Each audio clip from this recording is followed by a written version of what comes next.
Hi, good day, everyone. I'm Michelle McLean, and I am your host for the Top Industry Professionals TIP International Radio podcast, where we showcase prestigious top professionals from all industries all over the globe to share their experience and stories of passion, perseverance, resilience, and success. We're so honored to have with us today, returning back to the show from Port St. Lucie, Florida, a leader and hero in the law enforcement industry. He's dedicated more than 4 decades of his life as a proficient officer of the law, from the Air Force to narcotics, special weapons, and tactics. Chief investigator on several large multi-state organized crime conspiracy investigations, search and rescue, and now assisting thousands of families help with preventing their loved ones from wandering. He was just recently honored at IAOTP's annual awards gala in Las Vegas as Man of the Year for 2023. He gave a global impact, amazing speech at our summer soiree in Palm Beach, and it was so lovely seeing you there. He will be featured in IAOTP's first edition of the Top 25 Global Impact Leaders publication, which will be honored at the Plaza Hotel in December. Founder, CEO, and Chief Director General of Lifesaver International. Everyone, please welcome Chief Saunders. Gene, it's so lovely to have you here with us today. Hi, Michelle. I am honored to be back. Thank you. Well, after 4 decades of all your work, what would you say is the most profound part of what you've done in your life? Well, I have been very fortunate. I entered law enforcement. I was able to do a number of different things in law enforcement that were very satisfying to me. But I think the most profound thing would be Project Lifesaver. Uh, you know, after establishing it, finding out the impact that it has had on families and their loved ones. And, I don't think I really realized when I started it, the, I guess, the peripheral things that would come about because of Project Lifesaver. Well, I'm sure I didn't. I mean, it was more a let's find a way to do this more efficiently. So, how did you start your career? I mean, it's so diverse, but it's also, it's really a very sort of interesting profession that you've had. How did you get into it? Well, after I graduated high school, I went directly into active duty with the military as I had joined the reserves when I was 17 and a half. I finished my reserve time, and then I was trying to sort myself out. What do I want to do? I always had a calling or a feeling that I wanted to do something in the public service. After doing a couple of other jobs, including being a professional musician for several years, I You're a looked. musician? Yes, I was. What instrument do you play? I play guitar, bass, and drums. Uh, Years ago, Michelle, years ago. talk about being so talented and diverse. Well, I don't know that I was so talented or diverse as I was trying to figure out what am I going to do with myself. I had played guitar starting when I was 12 years old. I won 2 world championships on guitar. I was very fortunate, and I was able to move into that after I came off active duty. But still, it wasn't fulfilling me or satisfying me the way I wanted to be satisfied. I started looking at other avenues. Did I want to go back into the military full time? Um, yes and no. But then it's like it occurred to me, well, police work is much like the military. So if I could get into that, I would be fulfilling 2 desires: public service and somewhat of a military atmosphere. So I put in and was accepted and joined the Chesapeake Police Department in 1968. I moved through the various commands. I was able to make my way to captain. How does one start in the police? Do you have to do the road jobs before you get Oh there? yeah. You go from the bottom. The first thing you do is once you are accepted, you go with a field training officer, and at some point you're going to the police academy. So you will take your and do your time in the police academy, and if you graduate from there successfully, you come back with a field training officer. When they feel like you're ready, they turn you loose in a patrol car. You're by yourself. You're doing it all by yourself. As you go along, you start eyeing, where do I want to go from here? I wanted to go in detectives. So I went in detectives. My first detective job was a vice squad detective, then it was narcotic squad detective, and then homicide. And I got promoted to sergeant from the detective bureau, and I rerouted the same route. I went, I went from patrol sergeant to training sergeant to sergeant of narcotics, sergeant detectives, and then I got promoted to lieutenant, followed the same route again. But while I was a sergeant, I was able to work and found the Special Weapons and Tactics Unit. And that's where search and rescue came in. As part of the search and Special Weapons Unit, the chief says, well, we need to have more done by that unit. It's a special unit. They're highly trained, they're highly equipped. I think I want you to take the search and rescue function as well. So, okay, he's a chief. We're going to do the search and rescue function. So we started with that. And then as we went along, and that was a collateral duty. I was still doing full-time duty. My last assignment was chief of training. Now, just prior to that, I was chief of detective. So I've been able to be very fortunate to have a very varied law enforcement career. As we started going into the search and rescue, we found that we were starting to search for a lot of missing Alzheimer's patients. Mm. And we were not doing very well in recovering them. During that time, nobody knew much about searching for Alzheimer's patients, or the fact that it's not like searching for a so-called normal person. Well, in the early 90s, the sheriff decided, we have a sheriff and police department in our city, that he would take over the search and rescue function, but he told the chief he had a caveat with that I had to come as a volunteer to head it up. So I did. So now I'm working for police and sheriff. Same situations going on with the search and rescue function and looking for Alzheimer's patients. So that's pretty much how my career developed. And during all that time, I also still spent time in the reserves, in the military, and until it got to the point that the two clashed a lot as far as time and being able to devote one or the other without losing something in the interim. So finally, I resigned my commission with the reserves and stayed with search and rescue in the police department full time. And then did you start Project Rescue as your philanthropy work, or was that part of the government? Well, Project Lifesaver, I started it actually as a result of failure. As I said before, we were searching for Alzheimer's patients, but we weren't very good at it. We didn't know the clock was against us. We didn't know they would hide from us. We didn't know they would not answer a call if we called out to them.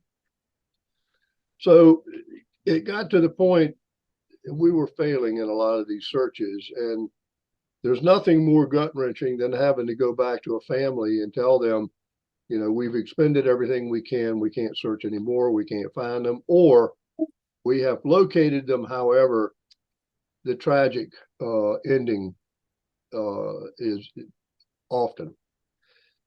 So I just started looking around. I said, there's got to be a better way.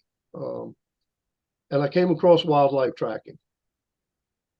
So I don't know, some people call it an epiphany. I don't know if it was an epiphany or just, hey, if they can do that with animals, why can't we identify a person that we feel would wander and become lost and do the same thing? So I called a manufacturer. We had several conversations. Said, okay, I think we want to try this. And I was only thinking about my locality, my community. So we started it. And there was nobody to look at to say, okay, how do we do this? Because it had never been done. So we were making it up as we went along. We developed training standards to what I thought they should be, having a background in training. Finally, we felt like we had something that would work. Nobody knew for sure because it had never been in a real world situation. We did a press conference and we had people sign up. Well, about 2 months into the program, we got our first real world call out response. Well, as I've alluded to many times, the stress level was at a 10 plus max. Here we're responding to this thing. Is it going to work? If it doesn't, what do we do? The test was coming. As we rolled into the neighborhood, we got a signal from his bracelet. Oh, The relief factor started coming down then, and we recovered the gentleman in 1.5 minutes. Previously, we had searched for him without the bracelet for 9 hours with over 75 officers to locate him. We located him across the street from his house. He had broken front window out to get out. oh, gosh. He went out, he went across the street, went into a hallway in the apartment complex, into a storage closet in the hallway, closed the door behind him and locked it. So anyway, we were able to track that signal right to the door, get it opened, and there he was. So it took us a minute and a half with 2 people. So I was elated. I said, that proof is in the pudding. Here it is. It worked. Well, the press picked it up. And then shortly thereafter, I started getting calls from other jurisdictions within the state of Virginia. And then I started getting calls from jurisdictions outside of the state of Virginia saying, that thing you're doing? Yeah. Well, we want to do it.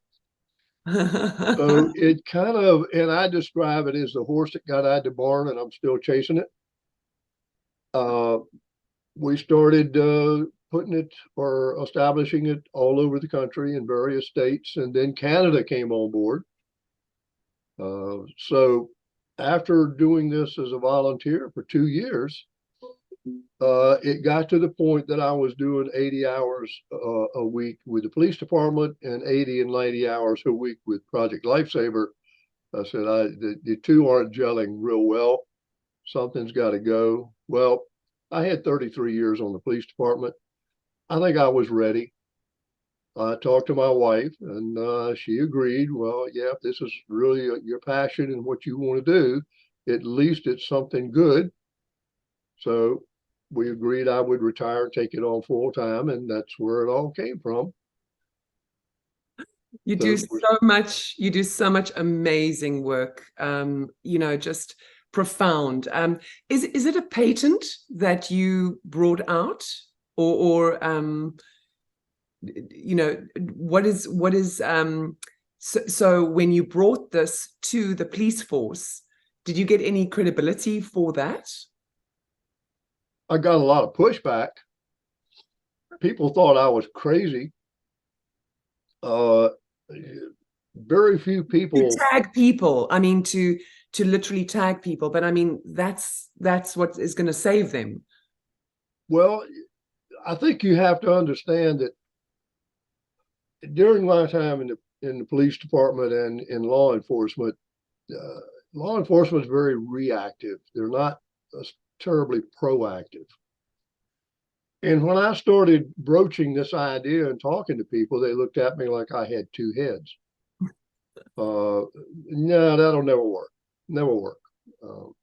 Okay. No, that's the craziest thing I've ever heard. You can't do that. You do that with animals. So you got a lot of resistance, right? Yeah. Uh, my fair share, absolutely. Yes, mine and somebody else's too. But once we finally did it and it started working, I started seeing a lot of that resistance fade away.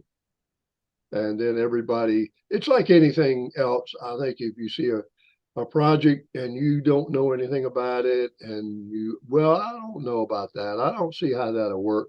And then all of a sudden it works. Well, yeah, I want to be a part of that. I want to do that because it's working. And I think that's what happened. It was just kind of a natural evolution. Once it started working, everybody said, "Yeah, let's get on the bandwagon."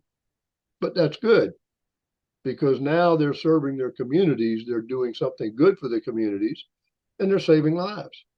What better combination can you ask for?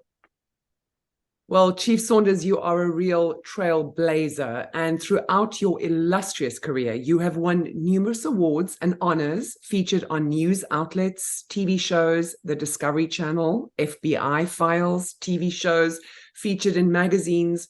Last year, you were honored at the IAOTP's annual awards gala at the Bellagio with the Man of the Year award. In the past year, selected as top CEO of the year. You appeared on billboards in Times Square and on Las Vegas Strip, and you graced the front cover of Tip magazine 2 years in a row. You were also featured in IAOTP's international bestseller, Top 50 Fearless Leaders publication. Congratulations. And you'll be in the first edition of the Top 25 Global Impact Leaders. Congratulations. You are just an amazing, accomplished, wonderful man. Thank you. What would you say has been the highlight of your life? I mean, you could choose from so many, I'm sure.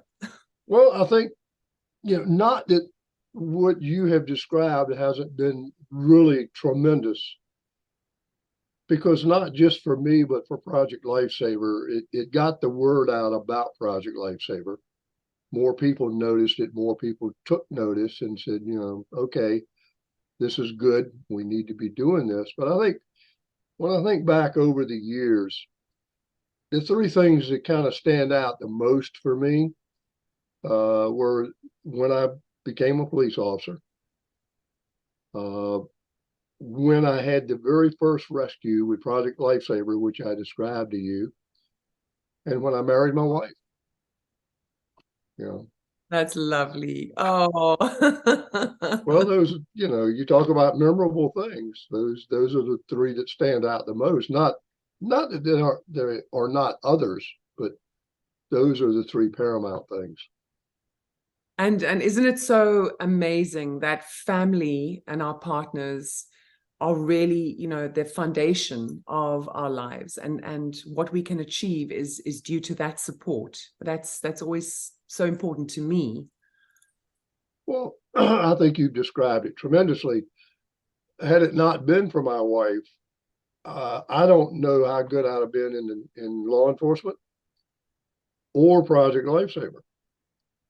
I mean, let's face it, you look at the people in the military, people in police work, if their family life is not good, if they're not supported at home, they're not going to do well in their professions because this always affects it. My wife has supported me, I don't know how or why, but she has supported me in just about everything I've done. And yeah, I've done some crazy stuff from skydiving to everything else. But in fact, she supported me so much in Project Lifesaver that she works for me in Project Lifesaver. So I have to give her a lot of the credit for where I am and where Project Lifesaver is. That's wonderful. Well, you are such a beautiful couple, and it was so nice to spend time with you at the soiree recently. It was a lot of fun. Thank you. It's great to spend time with you. And IAOTP is just, it's my second family. I really enjoy all you professionals out there, and it's an opportunity to celebrate people in the world that are doing great things and to have acknowledgement for that, because information is so important. We need more people to know about the work that you are doing and the work that so many of our professionals are doing. So yeah, just really thank you for your time and chatting to me today. And I was just thinking about your successful career, but you've got other aspects of your life as well. You're a speaker, international speaker, as well as an author. So tell us a little bit more about that. Well, the speaker thing, that kind of started in law enforcement because I kept getting calls to speak at civic groups and conferences about, well, one of my fortes was narcotics and investigating narcotics and organized crime. So that's how I really kind of got started. And then when Project Lifesaver came along, all of a sudden there was this big demand to hear about it. What is it? What does it do? How do you do it? How did you think of it? Basically those kind of things. Mm. So, and then it just kind of mushroomed. And then I also was very fortunate that in my locality, there was a movie studio that made a lot of police movies.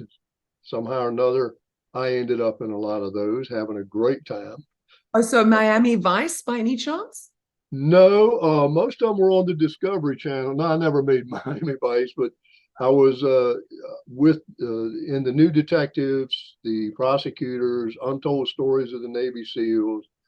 I think I mentioned the New Detectives, but it were all true life reenactments of police situations. So I had a great time with that. Here I am, a policeman playing a policeman. What better acting gig can you have? So I was able to do that, and it just kind of morphed in. And then my wife, for one, kept prodding me. You need to write a book. You need to tell people what Project Lifesaver is, what it does, how it got there, and all the things that have happened along the way. Because everybody looks at it and says, well, he did this and it just went on and all that. Well, I wish that were true. There have been a lot of obstacles, a lot of walls thrown up. So anyway, I resisted. So I'm not an author. I'm not going to take the time to write a book. I'm just not going to do it. So anyway, going along, a good friend became a good friend. She was a writer. She did a number of stories on Project Lifesaver. She called me up one day. She says, that book your wife is talking about, and another good friend of mine that worked with me also got on the bandwagon. She said, why don't we write it? And I looked at her, and we were on Skype. I looked at her and said, I don't think so. I'm not a writer. I don't have the patience, number one, to sit down and write a book. Well, she says, I tell you what, we'll co-write it. You tell me what to write.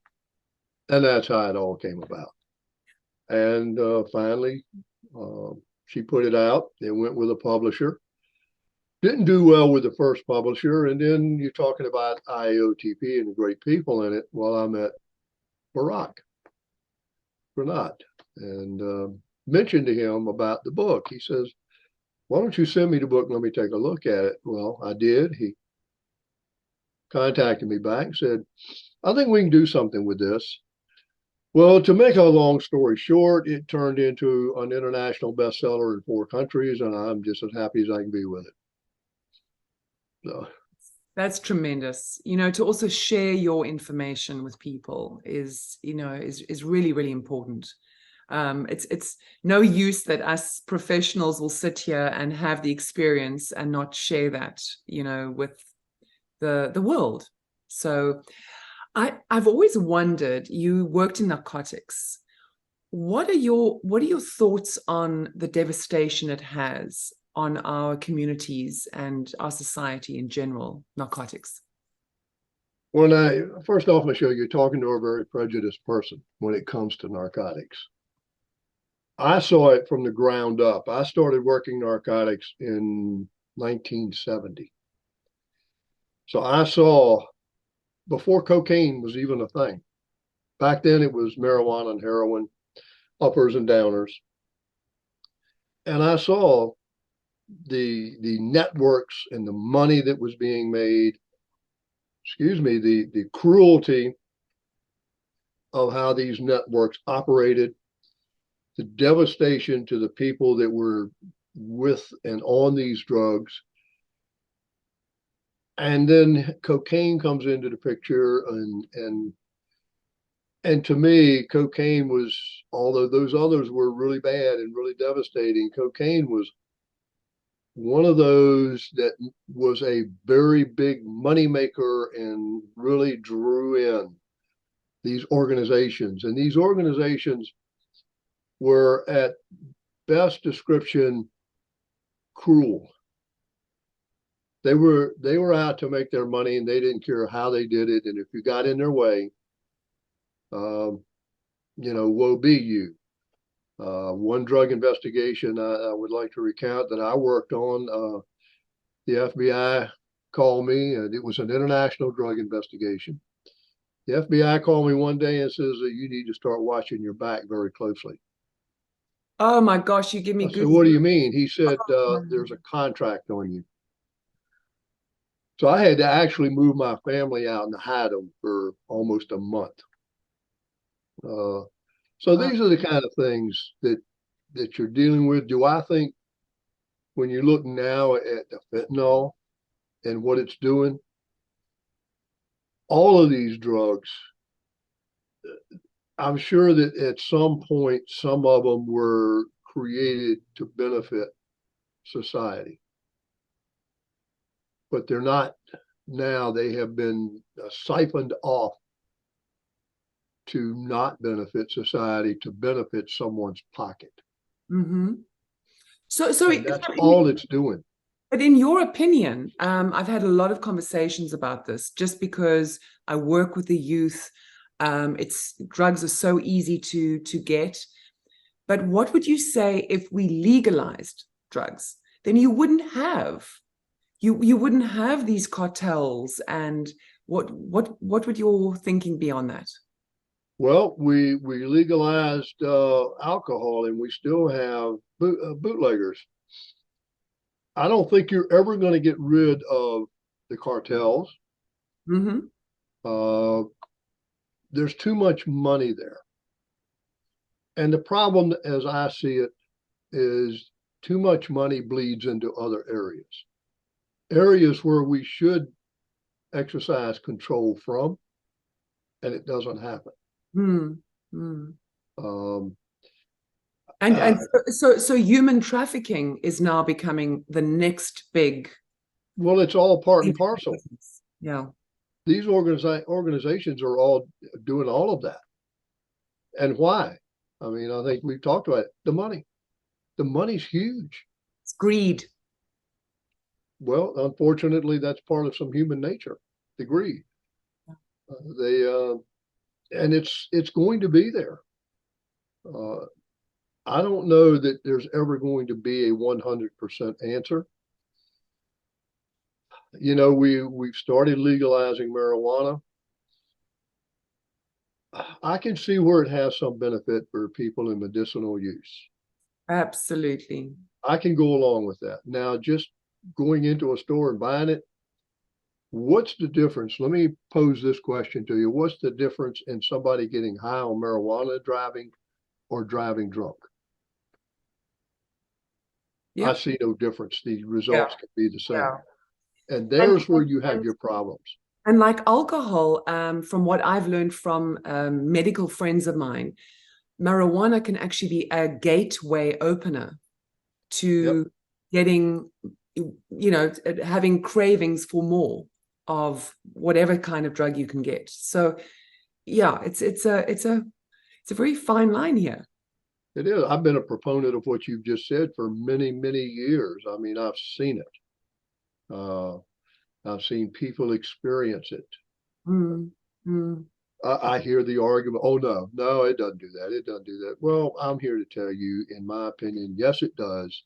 And I'm tired of all of the the false propaganda that's being put out. Yeah. So, Well, we need more people like you, Gene, because I really, when I see a police officer or I'm in a shop and I pass, a police officer, or I just say thank you for your service every time when I'm on an aeroplane, because it's such a hard job and it's really not, as respected. It's respected in society, but it's not as appreciated, I think, every single day. You're putting your life on the line, in so many different situations. So just thank you for your service all these years. And on a lighter topic, what do you do for fun? Do you have fun? you know, people ask me that. Well, there was a time when I did a lot of different things. As I said earlier, I skydived for a while. My wife was not a big fan of that. That's crazy. I did that tandem jump once. Well, it was a great experience, wasn't it? Well, so when you tandem jump, you're in front of Yes, a person, right? You know that. yes. He happened to be half my height. So who hit the ground first? Of Me. course you did. So I started running. There I was, hit the ground, started running, and he was like, I was like a tortoise. He was like on my back. I'm like, you're the instructor. You should be landing first. Well, mine was a natural progression, Michelle. When I was in the military, I was in the paratroops. So Okay. skydiving was not a big leap, so to speak, for me. I enjoyed it. In fact, the title of the book, Deploying High, comes from my skydiving. A lot of people in skydiving, they enjoy the what we call the canative relative work, everybody getting together in formations. That Yes. wasn't my thing. My thing was opening the parachute higher than most people, because the greatest pleasure I got was the ride down when the canopy opened, the Yeah. peace and the quiet. Got a good canopy, the wind coming through the parachute. It was just a great experience, and the view, you can't beat it. Oh, it's That was my thing. Most people would open, 1,200 feet lower. I'd open 2,500 feet, 3,000 feet. I and you're would have just gliding like a some of the bird. jump masters would just go crazy. Geez, what are you going to stay up there all day? Well, that's a thought. So, but that was my thing, and I enjoyed it. My wife, she didn't care much for it. Uh, Has you know, she ever skydived? I'm sorry. Your wife, has she ever skydived? No, and she would not go out and watch me either. She said, if Well, you're going to kill yourself, I'm not going to witness it. So, and oh, it's she always accused me of doing dangerous things. She says, I don't know what it is with you. Well, I don't know. It's part of my DNA, I guess. well, you're still around and still I'm around to still tell the around. Yeah, yeah, story. still around. And I'm so looking forward to seeing you in December again at the Gala Awards in New York. Thank you. Same here with you. And for our listeners today, how can they reach you if they'd like to, call on you and just get some advice? Well, you can reach me through our website, projectlifesaver.org, and just go into the contact us and direct it, your remarks to me. Or I can, be reached at our office in Port St. Lucie, which is the headquarters for Project Lifesaver, at 772-446-1273. So that would be the quickest and easiest way, one of those two. Wonderful. And then obviously through IAOTPs, through LinkedIn. Obviously, yes, yes. Okay.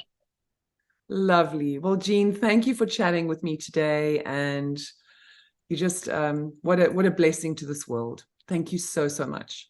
Thank you for having me, and have a wonderful rest of the weekend. Thank you. You too. Bye.